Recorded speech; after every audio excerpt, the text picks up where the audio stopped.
കാറ്റത്തെ കിളിക്കൂടിൻ്റെ പുതിയൊരു എപ്പിസോഡിലേക്ക് എല്ലാവർക്കും സ്വാഗതം. വീഡിയോ ആദ്യമായി കാണുന്നവരാണെങ്കിൽ സപ്പോർട്ട് ചെയ്ത് സബ്സ്ക്രൈബ് ചെയ്ത് ലൈക്ക് ചെയ്യാൻ മറക്കല്ലേ. സർട്ടിഫിക്കറ്റ് വാങ്ങാനായി വീട്ടിലെത്തിയ നിധിയെ വീട്ടുകാർ വീട്ടിൽ പിടിച്ചു നിർത്താനായി ശ്രമിക്കുന്നുണ്ട്. തനിക്ക് തന്റെ സർട്ടിഫിക്കറ്റ് വേണമെന്നും അതിനുശേഷം വീട്ടിലേക്ക് കടക്കാൻ പാടില്ലെന്ന് പറഞ്ഞാലും പ്രശ്നമില്ലെന്നും അത് കിട്ടിയാ നിങ്ങളുടെ കൺമുന്നിൽ തന്നെ ഒരിക്കലും വരില്ലെന്നും നിധി പറയുന്നുണ്ട്. അത് കേൾക്കെ രാജീവും ചെറിയ കുഞ്ഞുങ്ങൾ വാശി പിടിച്ച് നിലവിളിക്കുന്നത് പോലെ നിലവിളിച്ച എന്റെ കാര്യങ്ങൾ നടക്കുമെന്ന് വിചാരിച്ചോ എന്ന് നിധിയോടായി ചോദിച്ച് അരുണിനോടായി, അരുൺ ഇവളുടെ certificate, Aadhaar card, pan card തുടങ്ങി എല്ലാ ഡോക്യുമെന്റ്സും എടുത്തോണ്ട് വാ എന്ന് പറഞ്ഞവനെ പറഞ്ഞു വിടുന്നുണ്ട്. അരുൺ അവളുടെ സർട്ടിഫിക്കറ്റ്സ് അടങ്ങിയ ഫയലുമായി വരുമ്പോഴേക്കും നിധി അത് പിടിച്ചു വാങ്ങാനായി ശ്രമിക്കുന്നുണ്ട്. ഇതെന്റെയാ, എനിക്ക് വേണമെന്ന് നിധി പറയുമ്പോൾ വീട് മാറി നിൽക്കാനാ പറഞ്ഞതെന്ന് പറഞ്ഞ് അരുൺ അവളെ തട്ടി മാറ്റുന്നുണ്ട്. അരുൺ ആ ഡോക്യുമെന്റ്സ് അച്ഛന്റെ കയ്യിലേക്ക് കൊടുക്കുമ്പോഴേക്കും അച്ഛ പ്ലീസ്, എനിക്ക് എന്റെ സർട്ടിഫിക്കറ്റ്സ് വേണം, എനിക്ക് അങ്ങോട്ട് പോണം അച്ഛാ, അച്ഛ പ്ലീസ് എന്ന് പറയുമ്പോഴേക്കും രാജീവും നിധിയുടെ കൈ തട്ടി മാറ്റുന്നുണ്ട്.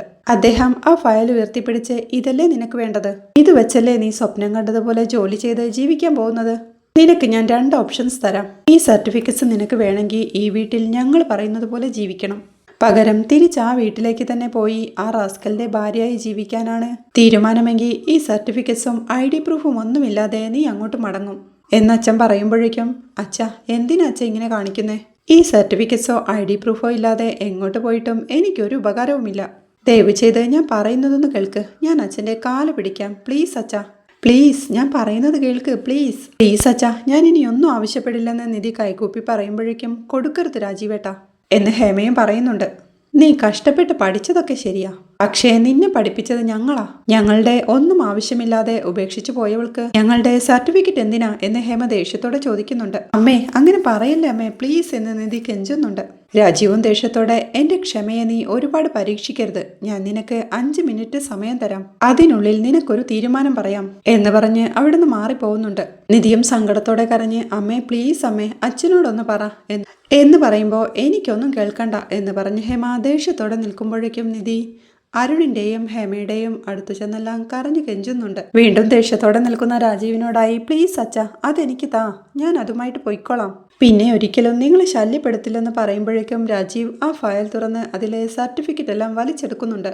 അത് ഉയർത്തിപ്പിടിച്ച്, നീ ഇവിടെ വന്നത് ഇത് വാങ്ങാൻ വേണ്ടി മാത്രമല്ലേ, നിന്റെ സർട്ടിഫിക്കറ്റ്സും ഡോക്യുമെന്റ്സും ഇതല്ലേ എന്ന് ചോദിച്ച് പുറകിലുള്ള ഷോക്കേസിനടുത്തേക്ക് നടന്നു ചെന്ന് അവിടെ നിന്നൊരു ലൈറ്റർ എടുത്തോണ്ട് വന്ന് ആ സർട്ടിഫിക്കറ്റ്സിന് തീ കൊളുത്താൻ തുടങ്ങുമ്പോഴേക്കും, അച്ഛ അത് കത്തിക്കല്ലേ എന്ന് പറഞ്ഞ് നിധി നിലവിളിച്ച് അങ്ങോട്ട് പോവാൻ തുടങ്ങുമ്പോഴേക്കും അരുണും ഹേമയും അവളെ പിടിച്ചു നിർത്തുന്നുണ്ട്. അച്ഛ വേണ്ട അച്ഛ കത്തിക്കല്ലേ എന്നൊക്കെ പറഞ്ഞവൾ നിലവിളിക്കുന്നുണ്ടെങ്കിലും കത്തി തുടങ്ങിയ ആ സർട്ടിഫിക്കറ്റ് രാജീവ് നിലത്തിടുമ്പോഴേക്കും അതും ആളി പടരുന്നുണ്ട്. അത് കാണുന്ന നിധിയും ഹേമയുടെയും അരുണിന്റെയും കൈവിടുവിച്ച് അങ്ങോട്ട് ഓടിയെത്തി ഫയൽ എടുത്തടിച്ച് ആ സർട്ടിഫിക്കറ്റിലെ തീയണച്ച് അവിടെ ഇരുന്ന് പൊട്ടിക്കരയുന്നുണ്ട്.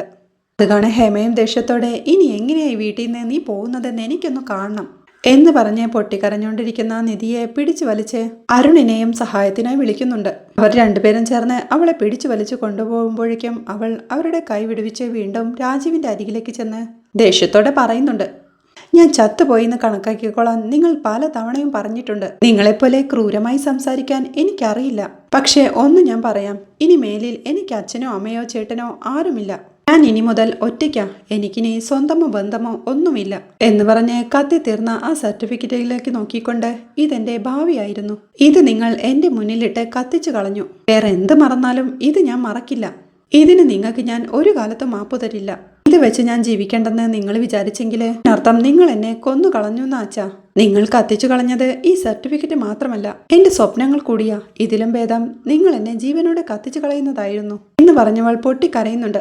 വീണ്ടും കരച്ചിലടക്കി, ഞാൻ പോവുക, ഇനി ഒരിക്കലും നിങ്ങൾ അന്വേഷിച്ച് ഞാൻ ഇങ്ങോട്ട് വരില്ല എന്ന് പറഞ്ഞ് അവൾ നടന്നു നീങ്ങുമ്പോഴേക്കും ഹേമ അവളെ തടഞ്ഞു നിർത്തി, നിന്നോട് ഇവിടുന്ന് പോവാൻ ആരാ പറഞ്ഞതെന്ന് ചോദിക്കുന്നുണ്ട്.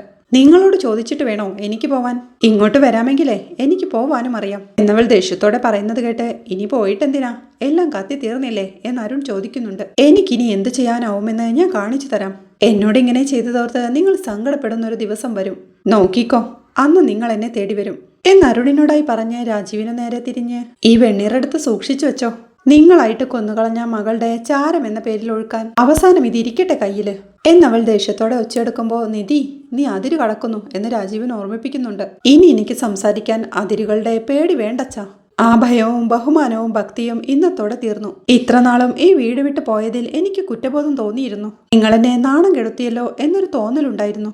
ഇനി അതില്ല. ചെയ്തതിൽ എനിക്ക് തരുമ്പും കുറ്റബോധമില്ല. ഇത്രയും ക്രൂരമായി പെരുമാറുന്ന ഒരു കുടുംബത്തോട് ഞാൻ ചെയ്തതാ ഏറ്റവും വലിയ ശരിയെന്നാ ഇപ്പൊ എന്റെ മനസ്സ് പറയുന്നത്. നിധി പറയുന്നതുകൾക്ക് ദേഷ്യത്തോടെ വായടക്കടി, കൈനീട്ടി നിനക്കൊന്ന് തന്നാലുണ്ടല്ലോ എന്ന് പറഞ്ഞ് ഹേമ കൈ ഉയർത്തുമ്പോഴേക്കും നിധി അവരെ എതിർത്ത് അവരുടെ ആ കൈത്തണ്ടയിൽ കയറി പിടിക്കുന്നുണ്ട്. അവളത് തട്ടി മാറ്റിക്കൊണ്ട്, നിങ്ങൾ ഇനി മിണ്ടിപ്പോവരുത്. നിങ്ങളുടെ വാക്കു വിശ്വസിച്ചാ ഞാൻ ഇവിടേക്ക് വന്നത്. സ്വന്തം മകളുടെ ഭാവി നശിപ്പിക്കാൻ നിങ്ങളും കൂടി കൂട്ടുനിന്നല്ലോന്നോർത്ത് ഇനി നിങ്ങൾ ദുഃഖിക്കും എന്നവൾ പറയുമ്പോ, ഇല്ലടി, എത്ര പറഞ്ഞിട്ടും മനസ്സിലാവാത്ത എന്നെ പോലൊരുവളെ പ്രസവിച്ചല്ലോന്നോർത്ത് എനിക്ക് നാണം തോന്നുന്നടി. അച്ഛന്റെ മുന്നിൽ ചെയ്ത വൃത്തികേടിനെ ന്യായീകരിക്കാൻ അത്രയ്ക്ക് തൊലിക്കട്ടി വേണമെടി എന്ന് ഹേമയും ദേഷ്യത്തോടെ പറയുന്നുണ്ട്. അച്ഛന് ഞാൻ ചത്തുപോയവളായി. നിങ്ങൾക്ക് എന്നെ പെറ്റതിൽ നാണക്കേടും അല്ലേ അമ്മേ? ഇതേ വാഗൊണ്ട് നിങ്ങൾ എന്നെ പറ്റി മാറ്റി പറയും. ഞാനത് പറയിപ്പിക്കും എന്ന് അമ്മയോടായി പറഞ്ഞ് രാജീവിനു നേരെ തിരിഞ്ഞ്, അതുവരെ ഈ വീട്ടിൽ ഞാൻ കാലുകുത്തില്ല, ഗുഡ് ബൈ എന്ന് പറഞ്ഞ് അവൾ ഇറങ്ങി പോകുമ്പോഴേക്കും, നിധി നിക്ക്, അമ്മയൊന്ന് പറയട്ടെ എന്ന് പറഞ്ഞ് ഹേമയും അരുണും സാന്ദ്രയുമെല്ലാം അവളുടെ പുറകെ ഓടുന്നുണ്ട്. സിറ്റൗട്ടിലെത്തുമ്പോഴേക്കും അവൾ ഇറങ്ങി പോകുന്നത് കണ്ട്, എടാ പോയി വിളിച്ചോണ്ട് വാ എന്ന് ഹേമ അരുണിനോടായി പറയുന്നുണ്ട്. നിധിന്ന് വിളിച്ച് അരുൺ അവളുടെ പുറകെ ചെല്ലുമ്പോഴേക്കും നിധി ഗേറ്റ് തുറന്ന് നികേഷിനടുത്ത് എത്തുന്നുണ്ട്. അവനെ കണ്ട അരുണും ദേഷ്യത്തോടെ, ഇവനെന്താ ഇവിടെ എന്ന് ചോദിച്ച് അവന് നേരെ ചെല്ലുമ്പോഴേക്കും നിധി ദേഷ്യത്തോടെ അരുണിനെ തള്ളി മാറ്റിക്കൊണ്ട്, തൊട്ടുപോകരുതെന്ന് പറഞ്ഞ് എന്ന് പറയുന്നുണ്ട്. ആരടി ഇവൻ? ഇവിടെയുള്ളവരെക്കാളും വലുതാണോ ഇവന്റെ നാണം കെട്ട കുടുംബത്തിലെ ആളുകൾ എന്നരുൺ ചോദിക്കുമ്പോ, അതെ, സ്വയം പ്രതാപികളെന്ന് അഹങ്കരിക്കുന്ന നിങ്ങളുടെ കുടുംബത്തെക്കാളും അന്തസ്സും മാന്യതയും നിങ്ങൾ പറഞ്ഞ ഈ നാണം കെട്ട കുടുംബത്തിനുണ്ട്. അതെനിക്ക് മനസ്സിലായി. അതെങ്ങനെ നിങ്ങൾക്കറിയാൻ പറ്റും? നിങ്ങളും ഈ കുടുംബത്തിലെ ആളായി പോയില്ലേ എന്ന് നിധി ദേഷ്യത്തോടെ ചോദിക്കുന്നുണ്ട്. എല്ലാം കേട്ടോണ്ട് നിൽക്കുന്ന സൂര്യയും, നിധി, നീ ഇട്ടെറിഞ്ഞു പോകുന്നത് സ്വത്തും തറവാടിത്തവും അന്തസ്സുമുള്ള ഒരു വലിയ കുടുംബത്തെയാ. കൂട്ടത്തിൽ എന്നെ പോലെ ഒരാളെയും ഒരിക്കലെങ്കിലും നിനക്ക് ആലോചിച്ച് നോക്കിക്കൂടെ എന്ന് ചോദിക്കുമ്പോഴേക്കും, ചീ പോടാ എന്ന് പുച്ഛത്തോടെ പറഞ്ഞ് നികേഷിന്റെ കയ്യിൽ പിടിച്ചു വലിച്ചുകൊണ്ട് അവൾ ദേഷ്യത്തോടെ നടന്നു നീങ്ങുന്നുണ്ട്. പിന്നീട് അവർ രണ്ടുപേരും റോഡിലൂടെ അങ്ങനെ നടന്നു നീങ്ങുമ്പോഴേക്കും നിധി കരച്ചിലോട് കരച്ചിൽ തന്നെയാ. അത് കാണുന്ന നികേഷും നിധിയോടായി, ഏട്ടത്തി നിക്ക്, ഇങ്ങനെ കരഞ്ഞുകൊണ്ട് നടന്ന ആളുകൾ ശ്രദ്ധിക്കും എന്ന് പറഞ്ഞ് അപ്പുറത്തെ ബസ് സ്റ്റോപ്പ് ചൂണ്ടിക്കാണിച്ച് ആ ബസ് സ്റ്റോപ്പിൽ കുറച്ചു നേരം ഇരിക്കാം എന്ന് പറഞ്ഞ് നിധിയെയും കൂട്ടിക്കൊണ്ട് അങ്ങോട്ട് പോകുന്നുണ്ട്. അവളെ അങ്ങോട്ടിരുത്തി താൻ പോയി വെള്ളം വാങ്ങിക്കൊണ്ട് വരാമെന്ന് പറഞ്ഞ് നികേഷ് വെള്ളം വാങ്ങിക്കൊണ്ട് വരുന്നുണ്ട്. പൊട്ടി കരഞ്ഞുകൊണ്ടിരിക്കുന്ന നിധിയോട് ആ വെള്ളം കൊടുത്ത് മുഖം കഴുകാനായി പറയുമ്പോഴേക്കും നിധി എഴുന്നേറ്റ് ചെന്ന് മുഖം കഴുകുന്നുണ്ട്. നിധി മുഖമെല്ലാം കഴുകിക്കൊണ്ട് വന്നിരിക്കുമ്പോഴേക്കും കാര്യമൊന്നും അറിയാതെ ടെൻഷനോടെയും അമ്പരപ്പോടെയും നികേഷ് നിൽക്കുന്നുണ്ട്. അവളുടെ മനസ്സിൽ അപ്പോഴും അച്ഛൻ ആ സർട്ടിഫിക്കറ്റ് കത്തിച്ച രംഗങ്ങളാണ് ഓടിയെത്തുന്നത്. അതോർത്തവൾ വീണ്ടും പൊട്ടിക്കരയുമ്പോ, എന്താ ഏട്ടത്തി കാര്യം? സർട്ടിഫിക്കറ്റ്സ് അവർ തരില്ലെന്ന് പറഞ്ഞോ എന്ന് നികേഷ് ചോദിക്കുന്നുണ്ട്. നിധിയും കരച്ചിലോടെ, എന്റെ അമ്മയും ഏട്ടത്തിയും ചേർന്ന് എന്നെ പറ്റിച്ചു. വീട്ടിൽ അമ്മയും ഏട്ടത്തിയും മാത്രമുള്ളൂ എന്ന് പറഞ്ഞല്ലേ എന്നെ അങ്ങോട്ട് വിളിപ്പിച്ചത്. അവിടെ എല്ലാവരും ഉണ്ടായിരുന്നു, അച്ഛനും ചേട്ടനും. കുറെ കഴിഞ്ഞപ്പോ അയാളും വന്നു എന്ന് നിധി പറയുമ്പോ, അത് ഞാൻ കണ്ടെന്ന് നികേഷും പറയുന്നുണ്ട്. എന്നെ എന്തെങ്കിലും പറഞ്ഞ് അവിടെ നിർത്തി അവിടെ പിടിച്ചു വെക്കാനാ അവര് പ്ലാൻ ചെയ്തത്, അല്ലാതെ സർട്ടിഫിക്കറ്റ്സ് തരാനല്ല. ഞാൻ അതിന് സമ്മതിക്കില്ലെന്നറിഞ്ഞപ്പോ എന്റെ സർട്ടിഫിക്കറ്റ്സും ID പ്രൂഫും എല്ലാം എന്റെ മുന്നിലിട്ടവർ കത്തിച്ചു കളഞ്ഞു എന്ന് പറഞ്ഞവൾ പൊട്ടിക്കരയുന്നുണ്ട്. കരയിലെ ഏട്ടത്തി എന്ന് നികേഷ് അവളെ ആശ്വസിപ്പിക്കുമ്പോ, എന്റെ വീട്ടുകാരെ ഞാൻ അത്രയും വിശ്വസിച്ചിരുന്നു. ദേഷ്യം കൊണ്ട് എന്തൊക്കെ പറഞ്ഞാലും എന്നെക്കുറിച്ചും എന്റെ ഭാവിയെക്കുറിച്ചും അവർക്കും കൺസേൺ ഉണ്ടാവുമെന്ന് കരുതി. പക്ഷേ എന്റെ ജീവിതം തുലഞ്ഞാലും വേണ്ടില്ല, അവരുടെ വാശി ജയിക്കണമെന്ന അവർക്ക്. ഞാനെന്ന വ്യക്തി അവർക്ക് മുന്നിൽ ആരുമല്ലെന്നും അവർക്കവരുടെ വാശിയും വൈരാഗ്യവുമാണ് വലുതെന്നും എനിക്ക് മനസ്സിലായി എന്ന് പറഞ്ഞവൾ പൊട്ടിക്കരയുന്നത് കണ്ട് നികേഷും തന്റെ നിറഞ്ഞു വന്ന കണ്ണുകൾ തുടയ്ക്കുന്നുണ്ട്. അത് കാണുന്ന നിധിയും, നീ എന്തിനാ കരയുന്നേ? നീ കരയണ്ടെന്ന് പറയുമ്പോ ഏട്ടത്തി കരയില്ലെന്ന് നികേഷും. നിധിയും തന്റെ കണ്ണുനീർ തുടച്ചുകൊണ്ട്, ഇല്ല ഞാൻ കരയുന്നില്ല എന്ന് പറഞ്ഞ് വീണ്ടും പൊട്ടിക്കരഞ്ഞ് ആ സർട്ടിഫിക്കറ്റ് കത്തിച്ച രംഗങ്ങളെല്ലാം മനസ്സിൽ ഓർക്കുന്നുണ്ട്. പിന്നീട് അവൾ കരച്ചിലെല്ലാം അടക്കി കണ്ണീർ തുടച്ചുകൊണ്ട് എഴുന്നേറ്റ്, വാ, നിനക്ക് വിശക്കുന്നില്ലേ, നമുക്ക് എന്തെങ്കിലും കഴിക്കാം, പോവാം എന്ന് പറയുമ്പോഴേക്കും നികേഷും അവളുടെ കൂടെ ചെല്ലുന്നുണ്ട്. പിന്നീട് അവർ ഒരു ഹോട്ടലിൽ ചെന്നിരിക്കുമ്പോഴേക്കും, ബിരിയാണി കഴിച്ചാലോ? ഈ കടയിലെ ബിരിയാണി നല്ലതാന്നാ പറയുന്നേ എന്ന് നിധി നികേഷിനോടായി ചോദിക്കുന്നുണ്ട്. താൻ എന്തിനും റെഡിയെന്ന് നികേഷ് പറയുമ്പോഴേക്കും അവൾ 2 ചിക്കൻ ബിരിയാണിക്ക് ഓർഡർ ചെയ്യുന്നുണ്ട്. ഇവിടെ ഇടയ്ക്ക് വരാറുണ്ടോ എന്ന് നികേഷ് നിധിയോടായി ചോദിക്കുമ്പോൾ, നല്ല കാര്യം, ഇതാ ഫസ്റ്റ് ടൈം എന്ന് നിധി പറയുന്നുണ്ട്. ഫസ്റ്റ് ടൈമോ എന്ന് നികേഷ് അമ്പരപ്പോടെ ചോദിക്കുമ്പോൾ, അച്ഛൻ ഇവിടെ വരാനൊന്നും ഇഷ്ടമല്ല, വേണമെങ്കിൽ വീട്ടിലേക്ക് ഓർഡർ ചെയ്യുമെന്ന് നിധി പറയുമ്പോൾ, അപ്പോ ഹോട്ടലിലേക്ക് പോയിട്ടില്ലേ എന്ന് നികേഷും ചോദിക്കുന്നുണ്ട്. അതൊക്കെയുണ്ട്, ഫാമിലിയായിട്ട് പുറത്തു പോകുമ്പോൾ ചില ഹോട്ടലിലൊക്കെ കയറും, അപ്പോ അച്ഛനും കൂടെ ഉണ്ടാവുമല്ലോ, അല്ലാതെ എവിടേക്കും വിടില്ല. കൂട്ടുകാരോടൊപ്പം കോളേജ് ക്യാൻറ്റീനിൽ കയറിയ പോലും ഞാൻ അത് അച്ഛനോട് പറയാറില്ല. ഫ്രീ ആയിട്ട് പോകാൻ പറ്റുന്ന 2 സ്ഥലമേ ഉള്ളൂ, കോളേജും പിന്നെ അമ്പലവും. ഉത്സവ കാലത്താണെങ്കിൽ അച്ഛനോ ചേട്ടനോ ഇല്ലാതെ പോവാനും പറ്റില്ല. അത്രയൊക്കെ സ്ട്രിക്റ്റ് ആയിട്ടും എനിക്ക് അച്ഛനെയും ചേട്ടനെയും വലിയ കാര്യമായിരുന്നു. എല്ലാം ചെയ്യുന്നത് എന്റെ നന്മയ്ക്ക് വേണ്ടിയാണെന്ന് ഞാൻ വിശ്വസിച്ചു. പക്ഷേ ഇന്ന് എനിക്ക് അത് അങ്ങനെയല്ലെന്ന് മനസ്സിലായി. ലോകത്ത് ഒരച്ഛനും ചെയ്യാത്ത കാര്യ എന്റെ അച്ഛൻ ചെയ്തത്. ചെറുപ്പത്തിലെ ക്ലാസ്സുകളിൽ ഫസ്റ്റ് വാങ്ങി വരുമ്പോ എന്നെ വാരിയെടുത്ത് ഉമ്മ വെക്കാറുള്ള അച്ഛനാ ഇന്ന് എന്റെ സർട്ടിഫിക്കറ്റുകൾ കത്തിച്ചു കളഞ്ഞത്. എനിക്ക് ചിന്തിക്കാൻ പോലും സാധിക്കുന്നില്ല.